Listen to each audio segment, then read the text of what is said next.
So welcome to the members of Galaxy 5 of the Stellaris Grand AI Tournament. We're starting with the Grimer Conglomerate. They're a corporate trade league, 10% more monthly unity and 25% more empire size effect election every 20 years. Starting on the ocean world of UTAC. They are free traders. Trade value and branch office value is increased by 10% and anglers, giving them some extra trade and consumer goods. And also adding the very handy aquatic trade on ocean worlds. The Xenophile, increasing their trade value by 10%, available invoice +1, going for a great diplomacy game, increased opinion for other species, but have to take some refugees, cannot enslave entire species, cannot displace aliens. But as I said, really great diplomacy game and also Fanatic Materialist, which will help them together with the great diplomacy, probably to research agreements or something like that. Also allowing academic privilege living standards, which are very good if you can afford them. Cannot use AI outload policy, cannot use robotic workers outload policy. Empire modifiers, robot upkeep -20%, so they will use robots very probably, and research speed +10%. The aquatic Grimers are aquatic, of course, getting a lot of advantages on ocean worlds, like 10% less housing usage and 10% more food, energy and mineral output, and habitability +20% as a trade-off on non-wet worlds. So all worlds that are not ocean, tropical or continental, they get 30% more housing usage and 20% less habitability. And the Hydrocentric Ascension perk amplifies this trade's effects. And usually you take it if you go for aquatic, because it has just such a great effect, especially if you start terraforming planets to ocean worlds left and right. They're also thrifty, increasing their trade value by 25% further from jobs, which is always a good thing if you're in a corporation.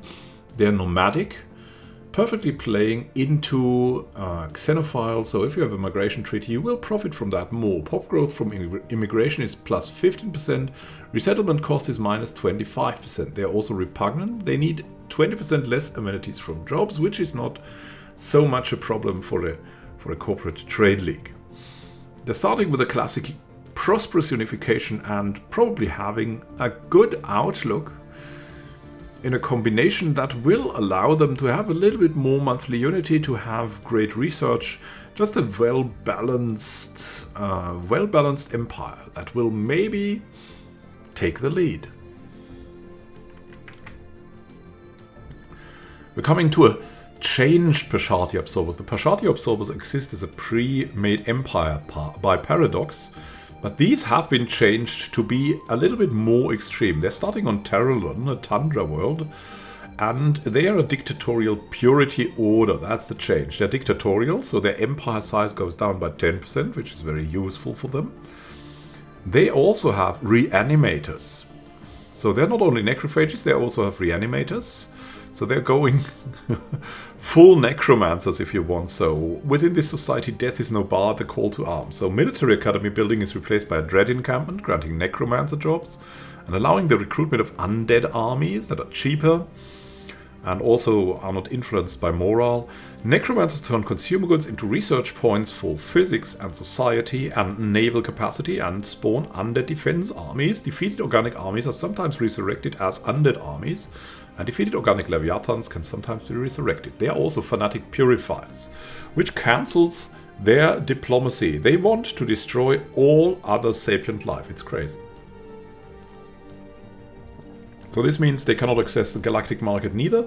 They have the purification casus belli on other species. Xenophobes will always be purged, gaining unity from purging Xenophobes. May also use the Armageddon bombardment stance, which destroys everything very quickly. The ship fire rate is increased by a whopping 33%, army damage also by 33%. Ship build cost goes down by 15%, and naval capacity increased by 33%. So it's an extremely aggressive populace. They are fanatic xenophobes, decreasing their starbase influence cost by 40%, so they can expand very quickly, Helping with that is a pop growth speed of 20%. They can purge aliens and enslave aliens. Decreased opinion for other species, of course. Cannot give aliens full citizenship. Cannot allow aliens full military service. Cannot use refugees welcome species policy. They're also militarist, also decreasing their claim influence cost by 10% and they're increasing their ship fire rate by 10%, helping with their war efforts. Can also use the no retreat war doctrine. They are necrophages. Their leader lifespan is increased by a whopping 80 years, but their pop growth speed goes down 75%, pop assembly speed 50%, pop food upkeep, mineral upkeep and energy upkeep go down by 50% though.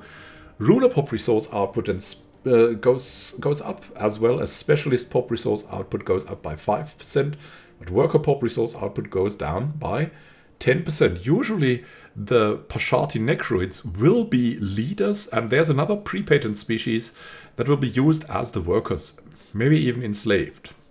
So they're dictatorial. So they're also extremely adaptive. Habitability is increased by 20%, helping with settling new planets early on. They are strong. Army damage plus 20%, worker pop resource output plus 2.5%, so they have also good workers. They're traditional. Unity from jobs is increased by 10% even.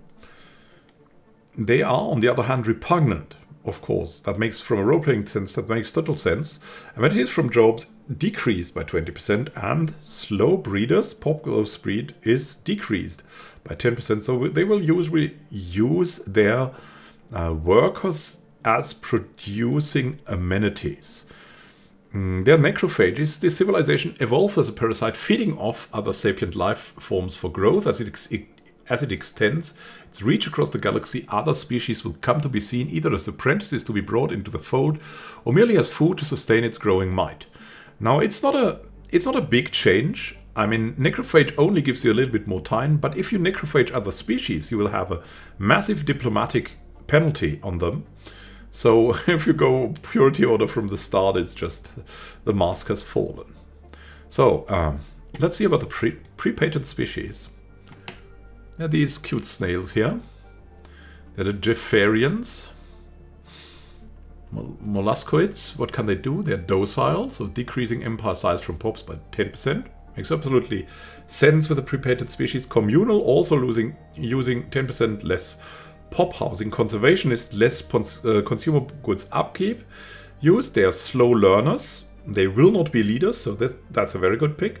Minus 1 point and minus 25% leader experience gain. And they're weak, so they're not going to be used much as workers, but that's, or at least as armies, not so much.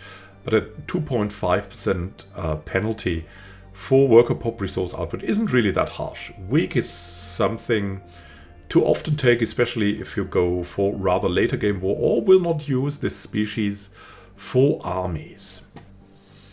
Here we have the powerful and friendly Vrengi alliance.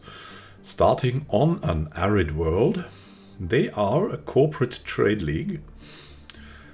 Holding an election every 20 years to select a new ruler, 10% more monthly unity, empire size effect plus 25%, which isn't bad at the start. Only bad later, which is why it's not that bad, even if it's a big effect. There are also free traders. Trade value increased by 10% and branch office value also increased by 10%, which means if they find friends, will be a big advantage. They have trading posts, which is a big boost at the start. Starbase capacity plus 4 really helps out at the start. Fanatic Xenophiles, so they're out to find friends. Increased opinion for other species. Cannot use no refugees.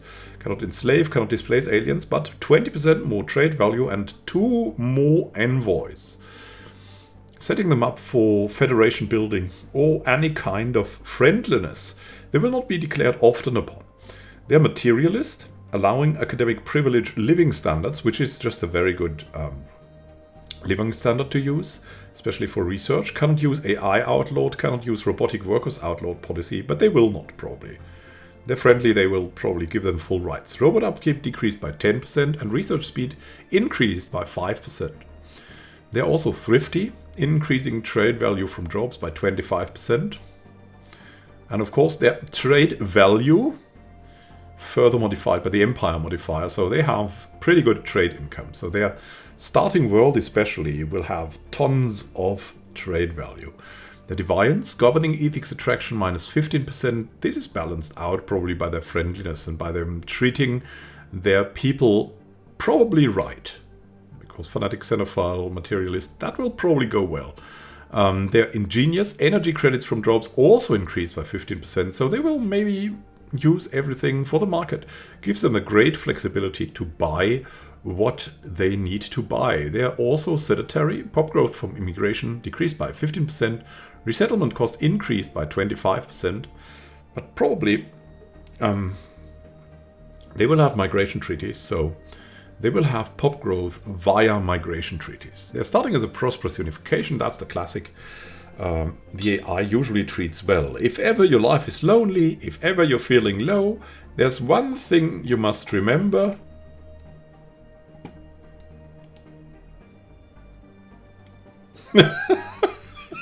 Getting trolled is fun.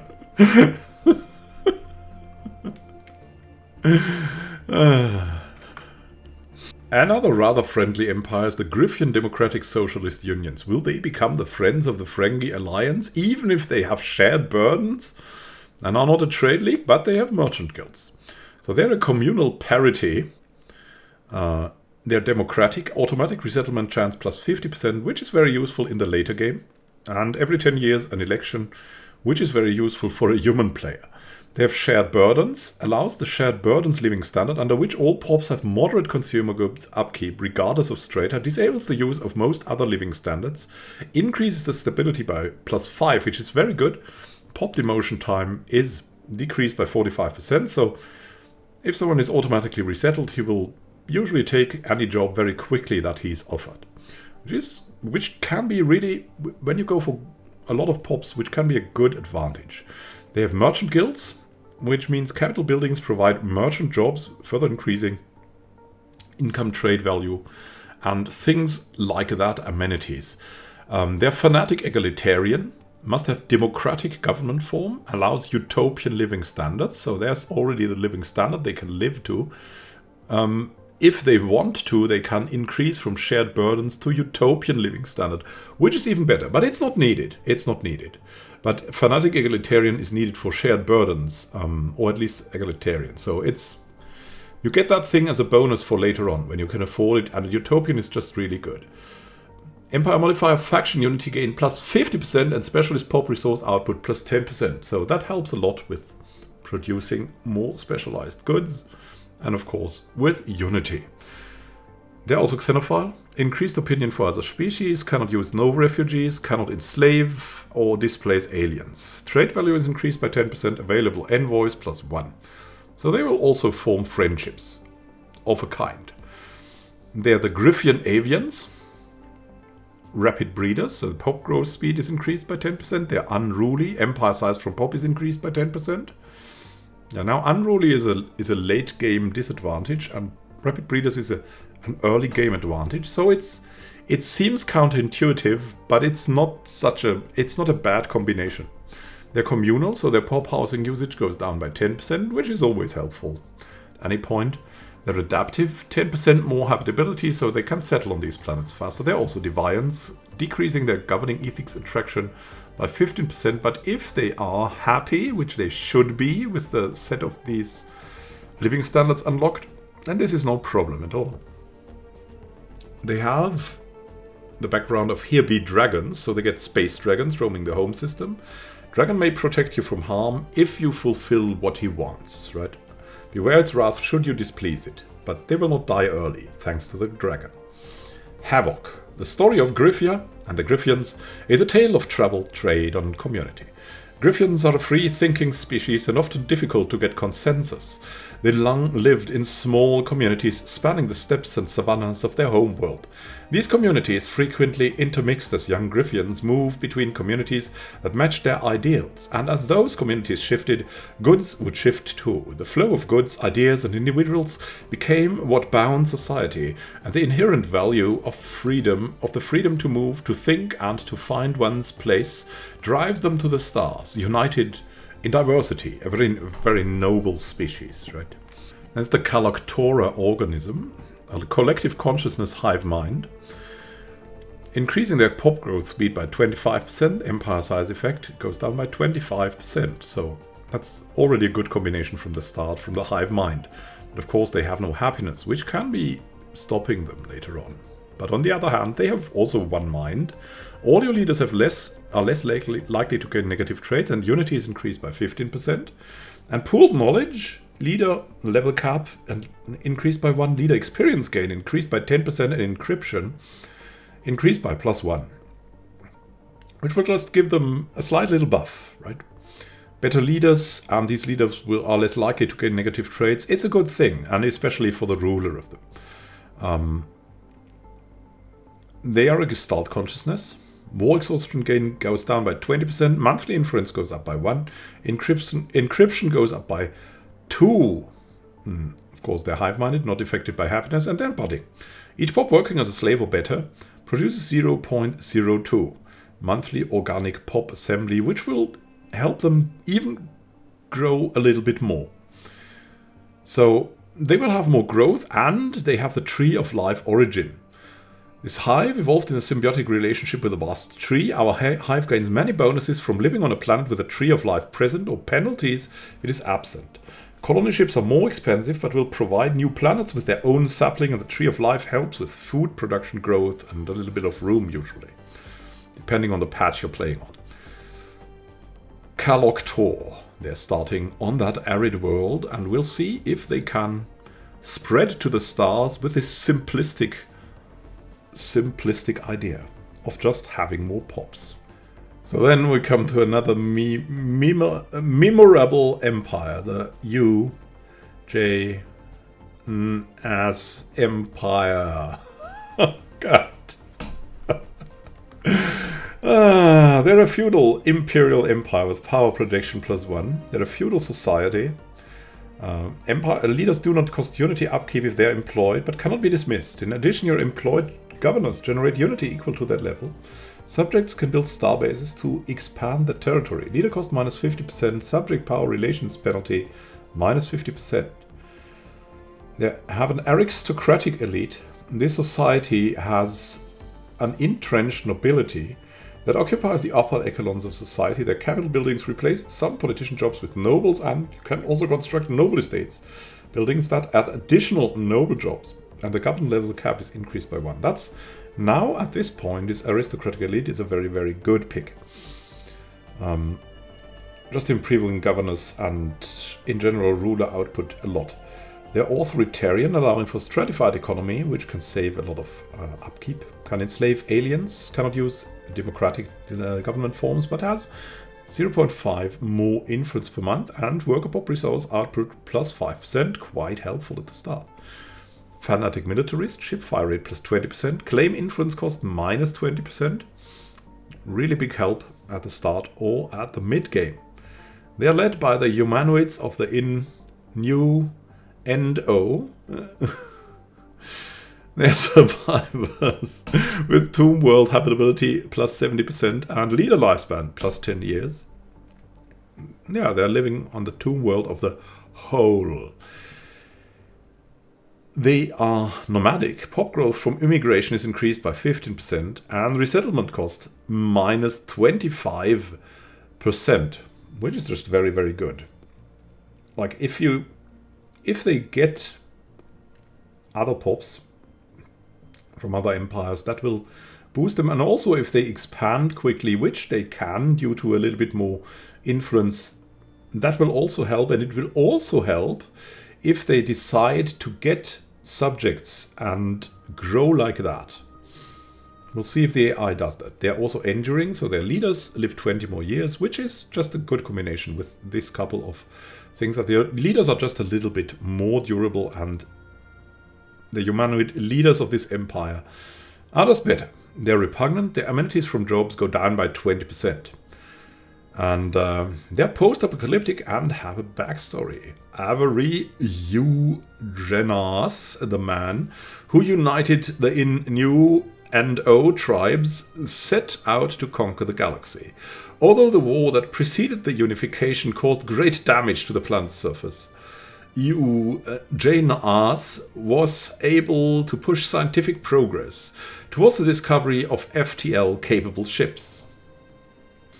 Scary! Devourers! A Ravenous Hive. Hive mind Ravenous Hive. Pop growth speed 25% more, Empire size effect minus 25. So, meant to grow. They are starting on the ocean world of Devourer. They have catalytic processing, replacing foundry drones with catalytic drones. Catalytic drones turn food into alloys, and they're a devouring swarm. Cannot engage in diplomacy, cannot access the galactic market, has hunger causes belly on all other empires. Xenopobes will always be eaten. Gains society research from eating Xenopobes. Starbase influence cost goes down by 50%. Ship hull points go up by 25%. Daily hull regen by 0.5%. Armor regen as well. Army damage increased by 40%, research speed biology plus 20%, ship build cost minus 25%, and naval capacity plus 33%. So if they have a huge fleet early on, that it will even be stronger than a comparable fleet. They can really take on empires at any stage of the game. They gestalt a consciousness, which decreases their war exhaustion gain by 25%. Monthly influence is increased by +1, helping with their expansion, and encryption is increased by +2, making them very hard to crack for spies. They're hive-minded, not affected by happiness. The mouth plantoids. They're aquatic as well, so their ocean habitability goes up by 20%. Housing usage on ocean worlds and flooded habitats minus 10%. Food, energy, mineral output on ocean worlds plus 10%. Housing usage on non-wet worlds, so all other worlds except ocean, tropical, continental, goes up by 30%, and the habitability goes down by 20%. And Hydrocentric Ascension perk amplifies this trade's effects, which they will usually take if they go down that route. They're budding, so each pop working as a slave or better produces 0.02 monthly organic pop assembly, helping with growth a little bit more. They're also communal, helping to stem that growth with less housing usage, minus 10%. They're slow learners, so their leaders won't learn that quickly, 25% slower, and fleeting leader lifespan minus 10 years. They'll go biological ascension, which will make them improve learning and fleeting very quickly. So they will live longer, usually quite quickly. They're starting on an ocean paradise, which could hamper them, but we'll see about that, because they can expand so quickly. Mouth, an ocean paradise is basically a Gaia ocean world, which with rich food deposits and bonuses to happiness, pop growth speed, and output, additionally to aquatic, and guaranteed habitable planets are instead frozen worlds. So they get a big starting advantage, but they have to make it count. They can expand their early planets quickly through frozen worlds if they get access to the ice mining stations. Mouth are just the mouth of a devourer, a huge planet-scale entity looking like a planet. They eat everything so that devourer can grow and expand. So they're basically giant Pac-Man worlds. Nothing can stop its expansion since it established FTL drives by Archael. We'll see if it will devour the galaxy. It's time for the techno-monarchy of Zraxa. I just like that. They're living on the Alpine world on Zraxa. They are an illuminated autocracy, meaning they're imperial, so their power projection is increased by 1. And a designated successor becomes the new ruler. So they're a classic empire. They are a feudal society, which works well together with imperial. Leaders do not cost unity upkeep if they are employed, cannot be dismissed. In addition, your employed governors generate unity equal to their level. Subjects can build starbases to expand their territory. Leader cost goes down by 50%. Subject power relations penalty is 50%. They are also a technocracy. To maximize efficiency, this society is governed according to the principle of science and rationality. The personal whims of an ignorant and dangerously unqualified political elite must not be allowed to interfere. They have capital buildings replace some politician jobs with science directors. Scientists have twice a chance to discover technology that falls within their field of study, so it's very important that you choose the right science directors, and we'll see if the AI just manages to do that.